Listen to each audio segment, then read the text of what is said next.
ஓம் ஹ்ரீம் பைரவி க்ளௌம் ஹ்ரீம் ஸ்வாஹா. வணக்கம். ஒரு ஜாதகத்தை பார்க்கும்போது ஒரே ராசியில நிறைய பேர் பிறந்திருப்பாங்க, ஒரு நட்சத்திரத்துல பிறந்திருப்பாங்க, ஒரு லக்னத்துல பிறந்திருப்பாங்க. அப்படின்னா ஒரு ஜாதகத்தை நம்ம பார்த்து ஒரு ப்ரெடிக்ஷன் கொடுக்கறதுக்காக, அக்யூரேசிக்காக கை ரேகையும் ஜாதகமும் ரெண்டுமே சேர்த்து பார்க்கணும். அதுக்கப்புறம் பிரஷ்ன சாஸ்திரத்திலையும் கூட அந்த ஈவெண்ட் நாம பார்க்கணும். இப்ப திருமண யோகம் ஜாதகத்துல இருக்கா, அதுக்கப்புறம் கோச்சாரத்துல இருக்கா, அதுக்கப்புறம் கையிலே கூட அது கன்ஃபார்ம் ஆகணும்.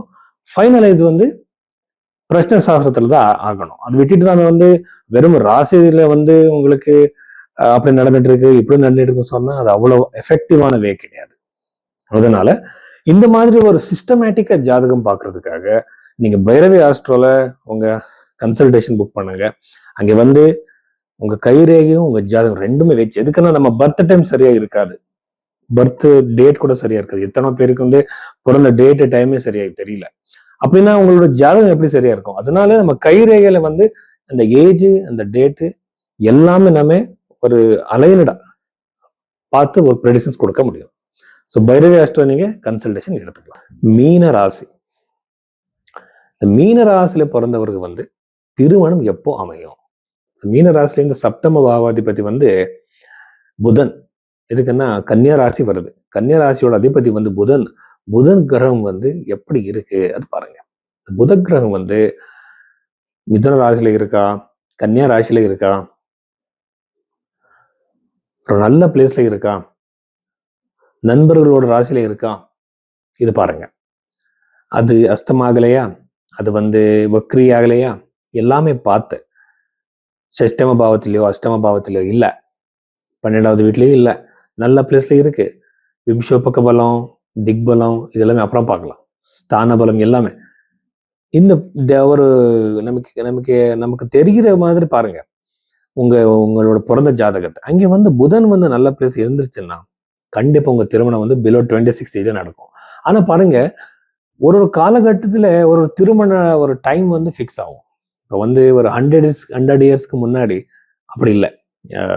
திருமணம் ரொம்ப ரொம்ப சின்ன வயசுக்கு பண்ணிருப்பாங்க.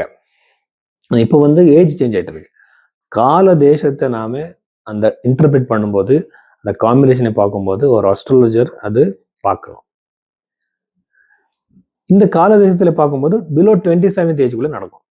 ஒருவேளை அதுக்கு ஒரு 2-3 பிரச்சனை இருந்துருச்சுன்னா புதன் கிரகத்துக்கு எப்படின்னா வக்கரி ஆகுறது, நீச்சம் ஆகுறது, மீன ராசியில நல்ல பிளேஸ்ல இல்ல, பாப்ப கிரகங்கள் சேர்ந்து இருக்கு 2-3, கண்டிப்பா திருமணம் 27th ஏஜ்குள்ள நடக்காது. 27th ஏஜ் தாண்டிடும், 33 வரைக்கும் போகும்.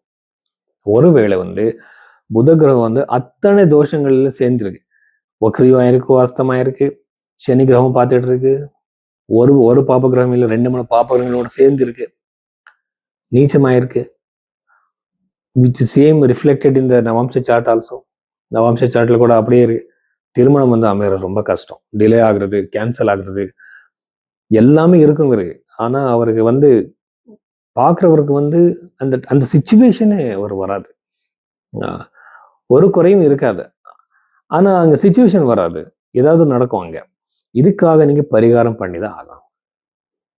புத கிரகத்துக்கு சம்பந்தப்பட்ட பீஜ மந்திரத்தை ஜபமாலை எடுத்துக்கிட்டு 48 days சொல்லுங்க. ஒரு நாள் 2 நாள் சொன்னா பத்தாது. 48 daysல ஒரு 9000 times 11,000 times சொல்லுங்க. யந்திரத்தை வச்சுக்கோங்க உங்க கூட.